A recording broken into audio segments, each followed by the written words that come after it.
Présentation du module Rosom dans Axelor. Le module Rosom est une connexion entre Axelor et une intelligence artificielle qui va nous permettre de traiter nos factures fournisseurs plus rapidement, de manière plus efficace. Dans les configs applicatives, gestion des applications, nous allons retrouver notre module Rosom. Dans ce module, la configuration est simple.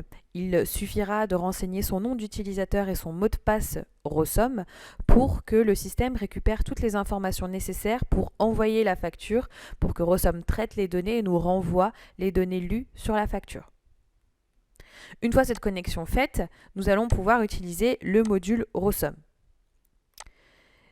Nous retrouvons ici l'entrée de menu modèle de facture OCR dans lequel nous allons pouvoir créer manuellement notre modèle de facture en téléchargeant une facture fournisseur que nous aurons reçue. Bien entendu, l'idée est d'avoir un batch qui récupérera toutes les factures fournisseurs déposées sur un FTP afin de le faire en masse.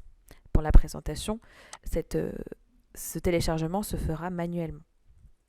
Donc je mets facture 1, 2, 3. Et je vais ici venir télécharger une facture fournisseur, dans laquelle mon fournisseur est Axelor et moi je suis cliente 1, 2, 3 services.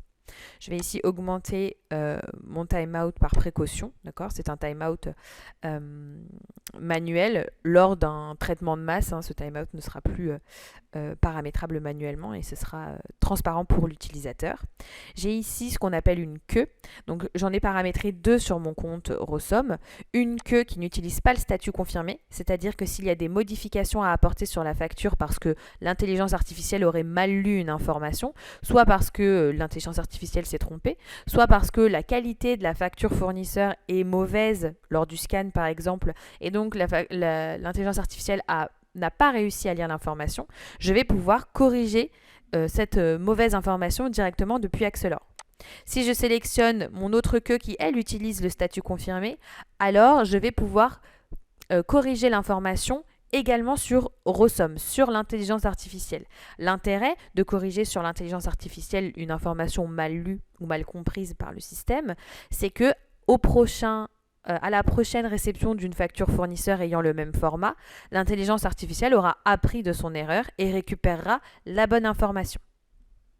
Nous allons, dans un premier temps, utiliser la queue sans statut confirmé et nous ferons ensuite l'exemple avec le statut confirmé. Donc, je vais ici générer le modèle. Une fois le traitement terminé, c'est-à-dire qu'Axelor a envoyé la facture à Rosom, Rosom a lu les informations, a traité les données et nous les renvoie traitées, on récupère du coup les informations qui ont été lues par l'intelligence artificielle ainsi que le PDF ouvert dans ce modèle pour vérifier que les informations qui ont été lues sont correctes finalement. De manière simple, efficace et rapide de consulter les informations et de les corriger si besoin directement depuis Axelor parce que nous avons choisi la queue qui n'utilisait pas le statut confirmé. D'accord ? Donc les corrections, s'il doit y avoir des corrections apportées, se feront directement ici sur Axelor sur l'instance. Donc on a bien récupéré le nom du client, 1, 2, 3 services, et le nom du tiers, donc de mon fournisseur ici qui est Axelor.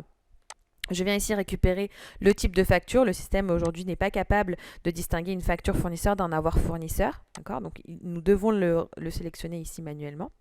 Et nous allons récupérer du coup des informations qui auront été lues sur la facture. Le numéro de facture, la date de facture, sa date d'échéance, le total hors taxe TVA et le montant total qui aura été lu dans la facture. La devise ainsi que le numéro de TVA fournisseur qui se trouve ici sur le pied de page. Le numéro de TVA client n'est pas renseigné sur la facture. Le système ne l'a donc pas trouvé. Le numéro de commande qui se trouve ici dans l'entête. Et ici, nous avons 2 many to one parce que 2 champs qui sont nécessaires et obligatoires du coup pour générer une facture dans l'outil, c'est la société et le fournisseur. Ce sont des many to one, donc je peux venir les sélectionner manuellement, d'accord ?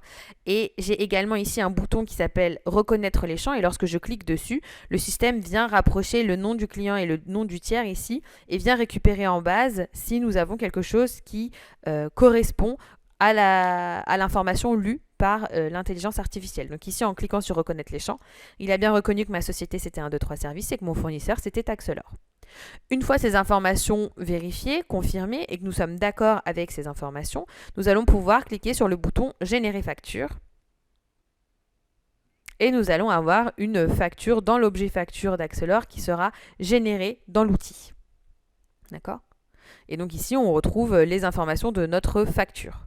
Alors bien entendu, il y a des éléments qui sont renseignés lorsque sur la fiche tiers, tout est correctement paramétré. Donc ces informations-là ne sont pas renseignées manuellement, le système vient bien les récupérer. Là, on se rend compte que notre prix n'est pas correct, donc le système n'a pas réussi à lire correctement les prix. On se rend compte qu'il a récupéré la quantité, mais pas les prix unitaires. Donc ça, nous allons pouvoir venir le corriger. Pour le corriger, nous allons du coup utiliser notre deuxième queue, notre deuxième statut, d'accord ? Donc on va revenir en vue liste, on va de nouveau télécharger cette même facture, et nous allons du coup utiliser la deuxième queue, donc qui s'appelle ici Receive du EU Invoices, mais ça c'est un nom sur ma queue Rosom, elle peut s'appeler n'importe comment, c'est un champ texte. Et donc ici on va venir récupérer la facture, mais on va avoir la possibilité de corriger les éléments qui ont mal été lus directement sur l'OCR. Ici, la facture a été récupérée, les informations ont été récupérées, comme sur notre première queue où nous avions le statut confirmé qui était désactivé. La différence ici, c'est que plutôt que d'avoir mon bouton reconnaître l'échange, j'ai avant un bouton qui s'appelle corriger sur Rosom. Et donc là, si je clique sur le bouton corriger sur Rosom, j'ai une vue de mon outil Rosom qui apparaît avec les informations qui ont été lues par l'intelligence artificielle. D'accord ? Donc, si j'ai besoin de corriger une information, supposons ici mon numéro de commande, c'est pas celui-ci, mais c'est en haut, eh bien, je vais pouvoir, grâce à un glisser-déposer ou bien à un changement directement depuis mon clavier, modifier l'information qui est lue par mon intelligence artificielle. D'accord ?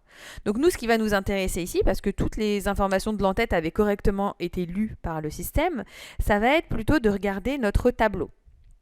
Et donc, dans notre tableau, ici, on a le numéro, donc le nom de notre produit, sa quantité et le montant. Donc ici, ce montant n'était pas récupéré correctement tout à l'heure dans nos lignes. Donc nous allons vérifier. Donc c'est parce qu'il l'a considéré comme du total base, alors que ce qu'on voudrait, c'est qu'il le considère comme le prix unitaire. Il faudrait qu'il récupère le prix unitaire pour que dans Axelor, le système calcule bien les informations. Donc ici, on va récupérer que le prix unitaire du boîtier rack, c'est 70 € parce qu'il n'avait pas réussi à le lire. Pour le disque dur, on va récupérer que c'est 60. Pour l'écran LED, 250. Et pour notre pack classique, 1845. Donc là, on a récupéré les informations qu'il n'avait pas réussi à lire tout seul. D'accord ? Et donc là, on va pouvoir confirmer les modifications que nous avons apportées sur Rosom. En confirmant ces modifications, nous allons pouvoir revenir ici sur notre modèle et cliquer sur « Mise à jour des informations ».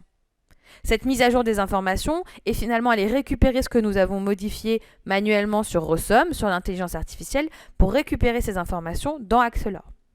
Donc une fois tous ces éléments faits, je viens renseigner ici mon champ obligatoire type de facture et je vais pouvoir du coup ici sélectionner donc ma société et mon fournisseur Axelor ou utiliser le bouton.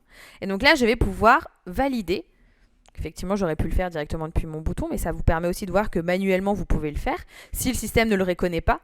D'accord ? Par exemple, si dans votre facture fournisseur, votre nom est mal orthographié, le système n'arrivera pas à le reconnaître, mais vous avez quand même la main sur le Manit One pour le renseigner. Et on va pouvoir ici générer notre facture. La facture est donc générée. Cette facture récupère bien les prix unitaires que nous avons corrigés sur Rosom avec les prix renseignés ici et du coup le total qui est la multiplication entre le prix unitaire et la quantité. Voilà pour la présentation de Rosom, son utilisation dans Axelor et la différence entre la queue et le statut confirmé et une queue sans le statut confirmé. Les corrections ne sont pas apportées au même endroit. Merci.